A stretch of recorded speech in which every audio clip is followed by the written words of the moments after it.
નમસ્કાર દર્શક મિત્રો, તમે જોઈ રહ્યા છો સાયકલ પ્રેમ સંચાલિત ઝટપટ ન્યૂઝ અને નવસારી ટાઈમ. દિવસભરની ઘટનાઓથી અવગત કરાવતા બુલેટિન ઝટપટમાં જુઓ આજના સમાચાર. આ દ્રશ્ય છે કાછિયાવાડી ગામના, જેમાં મંદિર અને ગામની પાણી ટાંકી તમે જોઈ શકો છો કે સમગ્ર ગામમાં પાણી ફરી વળ્યા છે. ગામની અંદર સંપૂર્ણપણે ગામ પાણીમાં ડૂબી જવા પામ્યું છે અને ગામના કોઈ પણ રસ્તા ચાલુ નથી. સમગ્ર ગામ બેટમાં ફેરવાઈ ચૂક્યું છે. કોઈ પણ બહાર ના આવી શકે, કોઈ અંદર ના જઈ શકે. તે રીતે આ કાછિયાવાડી ગામનો આ દ્રશ્ય તમે જોઈ શકો છો. બેંકની અંદર પણ પાણી છે અને સમગ્ર કાછિયાવાડી વિસ્તાર જળમગ્ન બન્યું હોય તેવા દ્રશ્યો જોવા મળી રહ્યા છે. નવસારી યશવીન હોસ્પિટલનો મુખ્ય ગેટ બંધ કરી દેવામાં આવ્યો છે આવન જાવન માટે, કારણ કે પૂર્ણા નદીના પૂરના પાણી ફરી વળ્યા છે. ત્યાં પૂર્ણા નદીના જે પૂર આવ્યું છે અને જેનું તમે આ દ્રશ્ય જોઈ શકો છો કે ગેટની સામે, યશવીન હોસ્પિટલના ગેટની સામે જાણે પૂર્ણા નદી ત્યાંથી વહેતી હોય એટલી સ્પીડમાં ત્યાંથી પાણી વહી રહ્યું છે અને જેના કારણે આ ગેટને અત્યારે આવન જાવન માટે બંધ કરી દેવામાં આવ્યું છે. ત્યાંથી આવન જાવન ન કરી શકાય અને લોકો સુરક્ષિત રહે તે માટે સુરક્ષાના ભાગરૂપે અત્યારે હાલમાં યશવીન હોસ્પિટલનો દ્વાર બંધ કરી દેવામાં આવ્યું છે. ત્યાં કોઈ પણ દર્દીને આવવા જવા માટે એમ્બ્યુલન્સ કાં તો ટ્રેક્ટર દ્વારા લાવવા લઈ જવામાં આવી રહ્યા છે. મિથિલા નગરી વિસ્તારમાંથી એક ભયાનક દ્રશ્ય સામે આવી રહ્યા છે. મિથિલા નગરીમાં પુલ ઉપર ચઢી અને બે યુવાનો પૂર્ણા નદીના પૂરના પાણીની અંદર ઝંપલાવતા જોવા મળી રહ્યા છે. આ જીવના જોખમે તેઓ બ્રિજ પરથી પૂર્ણા નદીના પાણીમાં ઝંપલાવતા વિડીયો વાયરલ થયો છે. આ વિડીયો છે મિથિલા નગરી નવસારીના. આ જે મિથિલા નગરીનો બ્રિજ છે તે બ્રિજ પરથી જીવના જોખમે પૂર્ણા નદીના પાણીમાં વહેતા પાણીના પ્રવાહની અંદર તેઓ આ ઝંપલાવતા તમને જોવા મળી રહ્યા છે. નવસારીના સાંડકુવા ખાતે આવેલા પૃથ્વી એપાર્ટમેન્ટમાં શોર્ટ સર્કિટના કારણે આગ લાગવાની ઘટના સર્જાઈ હતી. આજે જે પૂર્ણા નદીના પૂર આવ્યા હતા અને પૂરના પાણી ઓસર્યા બાદ જે પૃથ્વી એપાર્ટમેન્ટ આવ્યું છે શાંતાદેવીની લગોલગ, ત્યાં એપાર્ટમેન્ટના નીચે મીટર પેટી પાસે શોર્ટ સર્કિટ થઈ હતી, જેના કારણે આગ લાગી હતી. ઘટનાની જાણ થતાં નવસારી ફાયરની ટીમ ત્યાં પહોંચી હતી, પરંતુ તે પહેલાં જ આગ પર કાબૂ મેળવી લેવામાં આવ્યો હતો અને ફાયરના જવાનો દ્વારા ચેક કરવામાં આવ્યું હતું, જેમાં શોર્ટ સર્કિટના કારણે આગ લાગી હતી અને જેથી નવસારી જીઈબીને જાણ કરતા જીઈબી દ્વારા વધુ કાર્યવાહી હાથ ધરવામાં આવી છે. નવસારી ટાટા ગર્લ્સ સ્કૂલની નજીક એક જૂના મકાનની દિવાલ ધરાશાયી થતા એક બાઇક દબાઈ જઈ પામ્યું હતું અને તેને નુકસાન થવા પામ્યું હતું. જોકે સદનસીબે કોઈ જાનહાનિ થવા પામી નથી. નવસારીના જે ટાટા સ્કૂલની સામે આવેલી ટાટા ગર્લ્સ સ્કૂલ પાસે એક જૂના મકાનની દિવાલ ધરાશાયી થઈ હતી. દિવાલ પડવાના કારણે નીચે પાર્ક કરેલી એક બાઇક પર દિવાલનો કાટમાળ પડ્યો હતો અને જેના કારણે દિવાલનો જે કાટમાળ નીચે પાર્ક કરેલી બાઇક પર પડતા બાઇકને ભારે નુકસાન થવા પામ્યું છે, પરંતુ આ સમયે ત્યાં કોઈ હાજર ન હોવાના કારણે કોઈ જાનહાનિ થવા પામી નથી. ફાયરની ટીમ ત્યાં પહોંચી હતી અને હાલમાં જે દિવાલનો કાટમાળ પડ્યો છે તે હટાવવાની તજવીજ હાથ ધરવામાં આવી છે. સ્થાનિક કોર્પોરેટર આસિફ બરોડાવાલા પણ ત્યાં પહોંચ્યા હતા અને તમામ લોકોએ આજે દિવાલ ધસી પડી હતી તે અંગે જરૂરી કાર્યવાહી હાથ ધરી છે. નવસારીમાં પૂર્ણા નદીના જળસ્તર હવે ઘટી રહ્યા છે અને શહેરી વિસ્તારમાં જે આવેલું પાણી હતું તે હવે શહેરમાંથી નીકળી રહ્યું છે, પરંતુ જે પાણી નીકળવાની સાથે સાથે કાદવ કીચડનું સામ્રાજ્ય પણ જોવા મળી રહ્યું છે. ત્યારે અનેક દુકાનદારો પોતાની દુકાનમાં આવેલા પાણીનો નિકાલ કરતા પણ જોવા મળ્યા હતા. અત્યારે હાલમાં નવસારી શહેરના વિવિધ વિસ્તારોના દ્રશ્યો તમને બતાવીશ કે જેમાં રાયચંદ રોડ વિસ્તાર છે, જે બંદર રોડ વિસ્તાર છે, તાસ્કાનગર વિસ્તાર છે, જલાલપુરના આ બધા વિસ્તારો છે, જેમાં હવેલી પણ આવી ગઈ અને ઓવરબ્રિજ, રેલવે ઓવરબ્રિજ, તમામ વિસ્તારોમાં આ જે દ્રશ્યો તમને બતાવ્યા છે કે જેમાં લોકો અત્યારે જે પાણી જે ઉતરી રહ્યું છે ત્યારે તેની સાથે સાથે સાફ સફાઈ પણ હાથ ધરવામાં આવી છે. તો બીજી બાજુ તમને કાલિયાવાડી વિસ્તારના પણ દ્રશ્યો બતાવીશ કે કાલિયાવાડી તેમજ આરટીઆઈ જે આવી છે કાલિયાવાડી ખાતે કલેક્ટર કચેરી પાછળ ત્યાંના દ્રશ્યો છે.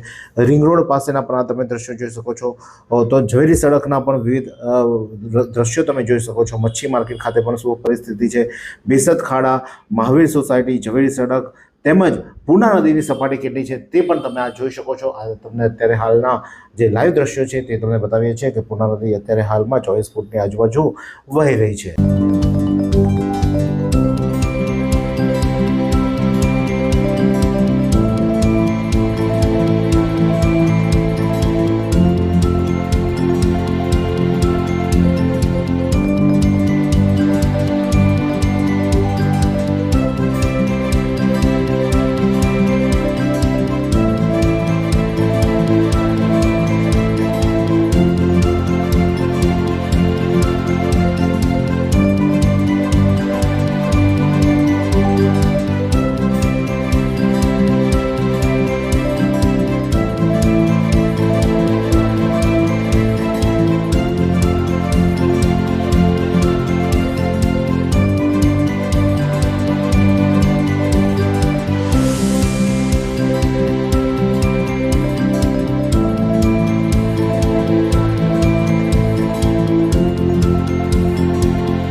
નવસારીની પૂર્ણા નદીમાં જે પૂર આવ્યું છે ત્યારે અમારા એક દર્શકે ટ્રેનમાંથી નવસારીની જે પૂર્ણા નદીનું રૌદ્ર સ્વરૂપ છે તેના દ્રશ્યો અમને મોકલાવ્યા હતા અને તમે પણ જોઈ શકો છો કે પૂર્ણા નદીમાં જે પૂર આવ્યું છે, ગઈકાલ સાંજથી પૂર આવ્યું છે, હજુ પણ પાણી ઓસરવાના નામ નથી લઈ રહ્યા. ત્યારે આ દર્શક દ્વારા મોકલાવવામાં આવેલો પૂર્ણા નદીનો રેલવે બ્રિજ પરનો વ્યૂ તમે જોઈ શકો છો. નવસારીના સાંતાદેવી વિસ્તારમાં ફસાયેલા એક વ્યક્તિને રેસ્ક્યુ કરવામાં આવ્યો. સાંતાદેવી વિસ્તારમાં એક વ્યક્તિ ઘરની અંદર ફસાઈ જવા પામ્યો હતો અને જેની જાણ નવસારી મહાનગરપાલિકાના ફાયર વિભાગને કરવામાં આવી હતી. ઘટનાની જાણ થતાં જ municipal commissioner, deputy municipal commissioner તેમજ વોર્ડના કોર્પોરેટર મુન્નાભાઈ સહિતના લોકો ત્યાં પહોંચ્યા હતા અને ફાયરની બોટ દ્વારા વ્યક્તિ જે ઘરે ફસાયો હતો ત્યાંથી તેને રેસ્ક્યુ કરીને સફળતાપૂર્વક બહાર કાઢવામાં આવ્યો હતો. વાત કરીએ હવામાનની તો નવસારી જિલ્લાનું આજનું મહત્તમ તાપમાન 27.5 જ્યારે લઘુત્તમ તાપમાન 26.3 સેલ્સિયસ રહ્યો હતો. હવામાન ભેજનું પ્રમાણ સવારે 94%, જ્યારે સાંજે પણ 96% રહ્યો હતો. હવાની ગતિ 8.3 કિલોમીટર પ્રતિ કલાક દક્ષિણથી પશ્ચિમ તરફ રહી હતી. નવસારીના પેરા ગામ ખાતે એક મકાન તૂટી જવા પામ્યું છે, જેમાં 8 લોકોને ઈજા થઈ છે. નવસારીના પેરા ગામ ખાતે એક મકાન જે રાઠોડ મહેશભાઈ ભીખાભાઈના નામે ચાલી આવ્યું છે, જે પેરા ગામને જૂની સોસાયટીમાં આ મકાન હતું. તે મકાન વહેલી સવારે 4 વાગ્યાની આસપાસ તૂટી જવા પામ્યું હતું, ને જેમાં 8 લોકો હતા જેમને નાની મોટી ઈજા થતાં સરપંચ દ્વારા તેમને તાત્કાલિક સિવિલ હોસ્પિટલ ખાતે ખસેડવામાં આવ્યા છે. ચીખલીના પૂરગ્રસ્ત વિસ્તારોમાં ધારાસભ્ય આનંદ પટેલ અને સેવાદળની ટીમ દ્વારા રાશન તથા રાહત સામગ્રીનું વિતરણ કરવામાં આવ્યું. ચીખલી તાલુકાના તાજેતરમાં પડેલ ભારે વરસાદના કારણે અનેક ગ્રામ્ય વિસ્તારોમાં નદી નાળાઓમાં આવેલા ભારે પૂરના કારણે કિનારા નજીક રહેતા લોકોના ઘરોમાં પાણી ભરાઈ જતા જનજીવન અસ્તવ્યસ્ત બની જવા પામ્યું હતું, જેને લઈને ચીખલી તાલુકાના ગોરથલ ગામના રેન્જર ફળિયામાં પસાર થતી ખરેરા નદીના રૌદ્ર સ્વરૂપ ધારણ કર્યું હતું. નદીના પાણી કાચા મકાનોમાં ફરી વળતા લોકોના ઘરવખરી સામાન તેમજ અનાજને મોટું નુકસાન થવા પામ્યું હતું. આ પૂર પીડિત કુટુંબોને મદદ કરવા માટે નવસારી વાંસદાના ધારાસભ્ય આનંદ પટેલ સ્થળ પર પહોંચી અસરગ્રસ્ત સાથે રાહત કીટનું વિતરણ પણ કર્યું હતું, જેમાં અનાજ, કઠોળ, તેલ, ખાંડ, ચા, મરચું, કાંદા, બટાકા, બ્લેન્કેટ અને તાડપત્રી સહિતની જીવન જરૂરિયાતની ચીજવસ્તુઓ પહોંચાડવામાં આવી હતી. નવસારીના સાંતાદેવી વિસ્તારમાં જળબંબાકારની પરિસ્થિતિ સર્જાઈ છે. સાંતાદેવી વિસ્તારમાં પૂરના પાણી ફરી વળ્યા છે, ત્યારે સાંતાદેવી રોડ જૈન દેરાસર પાસે ભોજનશાલા પરિશ્રમ એપાર્ટમેન્ટના દ્રશ્યો છે કે તમે જ્યાં અમને એક દર્શકે આ દ્રશ્યો મોકલાવ્યા છે. સાંતાદેવી રોડના પરિશ્રમ એપાર્ટમેન્ટ પાસે જે જૈન દેરાસર પાસે ભોજનશાળા છે ત્યાંના આ દ્રશ્યો છે. નવસારી ગ્રામ્ય વિસ્તારોમાં ભારે વરસાદ બાદ સફાઈ, દવા છંટકાવ અને ક્લોરિનેશનની કામગીરી શરૂ કરવામાં આવી. નવસારીમાં ભારે વરસાદ બાદ પાણી ઓસર્યા બાદ ગ્રામ્ય વિસ્તારોમાં જન આરોગ્યને ધ્યાનમાં રાખીને સફાઈ, દવા છાંટવા અને પીવાના પાણીના સ્ત્રોતોમાં ક્લોરિનેશનની કામગીરી હાથ ધરવામાં આવી રહી છે. નવસારી જિલ્લા વહીવટીતંત્રના માર્ગદર્શન હેઠળ ગ્રામ પંચાયતો, આરોગ્ય વિભાગ અને સંબંધિત વિભાગોના સંકલનથી આ કામગીરી ઝુંબેશના સ્વરૂપે શરૂ કરવામાં આવી છે. 28 બકરાઓનું રેસ્ક્યુ કરવામાં આવ્યું છે. નવસારીના વાડા પોસરા ગામે આ 28 બકરાઓ ફસાઈ જવા પામ્યા હતા, જેની જાણ થતાં તંત્ર દ્વારા તાકીદે ટેમ્પો મોકલવામાં હતો, જેમાં જે 28 જેટલા બકરાઓ ફસાયા હતા તેમને સુરક્ષિત રીતે સલામત સ્થળે ખસેડવામાં આવ્યા છે. વાડા પોસરા ગામના આ દ્રશ્યો છે અને તમે જોઈ શકો છો કે તેમને રેસ્ક્યુ કરી બહાર કાઢવામાં આવ્યા છે. આ સુંદર સૃષ્ટિને નિહાળવા માટે હજારો લોકો પાસે દ્રષ્ટિ નથી અને એ ત્યારે જ શક્ય બને જ્યારે કોઈ ચક્ષુદાન કરે. તો તમારા સ્વજનો સાથે મળી એક સુનિશ્ચય લઈએ, ચક્ષુદાનને પરિવારની પરંપરા બનાવીએ. Visit Sant Punit Chakshu bank, rotary eye institute Navsari. Call 7069006329. College of fisheries science દ્વારા નવસારી ખાતે ઝીંગાનું પ્રોસેસિંગ અને મૂલ્યવર્ધન વિષય પર એક દિવસીય તાલીમ યોજવામાં આવી હતી. આ તાલીમમાં આશરે 40 જેટલા મત્સ્ય ખેડૂત બહેનોએ તાલીમ મેળવી હતી અને મૂલ્યવર્ધન ઉત્પાદનો દ્વારા આવક વધારવા અંગેનું પણ માર્ગદર્શન આપવામાં આવ્યું હતું. College of fisheries science Kamdhenu university Navsari ખાતે પ્લાન યોજના અંતર્ગત 30 જુલાઈ 2024 રોજ ઝીંગાનું પ્રોસેસિંગ અને મૂલ્યવર્ધન વિષય પર એક દિવસીય ઓન કેમ્પ તાલીમ કાર્યક્રમનું આયોજન કરવામાં આવ્યું. આચાર્ય ડૉક્ટર એચ.જી. સોલંકીના માર્ગદર્શન હેઠળ યોજેલા કાર્યક્રમમાં આશરે 40 જેટલા મત્સ્ય ખેડૂત ભાઈ બહેનોએ ભાગ લીધો હતો. સ્વામિનારાયણ ઇન્ટરનેશનલ સ્કૂલમાં જયા પાર્વતી વ્રતની ઉજવણી કરવામાં આવી. સ્વામિનારાયણ ઇન્ટરનેશનલ સ્કૂલ જે નવસારીના જલાલપુરના હાંસાપુરમાં સ્થિત છે, જ્યાં વિવિધ પર્વની ઉજવણી કરવામાં આવતી છે. જયા પાર્વતી વ્રત નિમિત્તે વિવિધ સ્પર્ધાનું આયોજન કરવામાં આવ્યું હતું. આ ઉજવણીના ભાગરૂપે શાળાના નાના નાના ભૂલકાઓથી લઈને તમામ બાળકોને આવરી લેવામાં આવ્યા હતા. શાળામાં પ્રી પ્રાઇમરીથી લઈને હાયર સેકન્ડરી સુધીના બાળકોમાં છુપાયેલી કળા અને પ્રતિભાને બહાર લાવવા માટે વિવિધ સ્પર્ધાનું આયોજન કરવામાં આવ્યું હતું. નવસારીના યુવાનો માનવતા મહેકાવી 1000 વડાપાવ બનાવી પૂરગ્રસ્તો સુધી પહોંચાડ્યું ભોજન.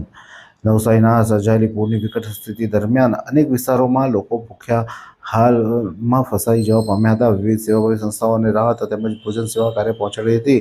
આ દરમિયાન ગૌરીશંકર મહોલ્લાના યુવાનોએ પણ માનવતાનું ઉત્તમ ઉદાહરણ પૂરું પાડ્યું હતું. કેનેડામાં વસતા દાતાશ્રીઓના સહયોગથી યુવાનોએ આશરે 1000 વડાપાવ તૈયાર કર્યા હતા અને પૂરથી પ્રભાવિત તથા જરૂરિયાતમંદ લોકો સુધી ભોજન પહોંચાડવાની સેવા નિભાવી. આ સેવા કાર્ય થકી અનેક પરિવારોને મુશ્કેલ સમયમાં રાહત મળી અને સમાજમાં માનવતા તથા સેવા ભાવનો સુંદર સંદેશ સરી ગયો હતો.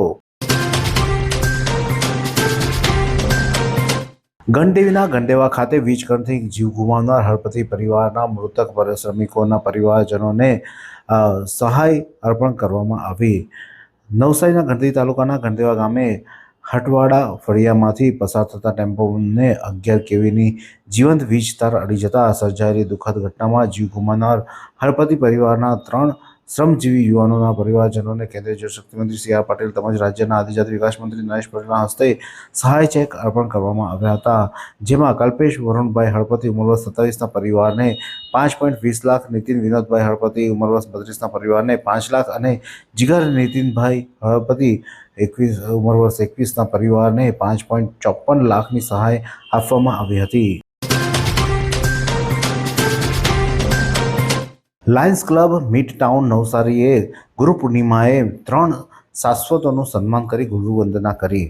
નવસારીના લાયન્સ ક્લબ મિડ ટાઉન ગુરુ પૂર્ણિમાના નિમિત્તે શહેરના 3 નિવૃત્ત શિક્ષકો ઠાકોરલાલ અને એન શાહ નિવૃત્ત આચાર્ય, દિલીપભાઈ નાયક નિવૃત્ત શિક્ષક અને હેમલતાબેન ડી દેસાઈ નિવૃત્ત આચાર્યના નિવાસ સ્થાને જઈ ક્લબના પ્રેસિડેન્ટ હેમંત મિસ્ત્રી, શૈલેષ મિસ્ત્રી, જગદીશભાઈ શાહ, જ્યોતિ શાહ, અશ્વિની મિસ્ત્રી વગેરે શાલ પુષ્પગુચ્છ અર્પી તેમનું ગુરુવંદના કરી હતી.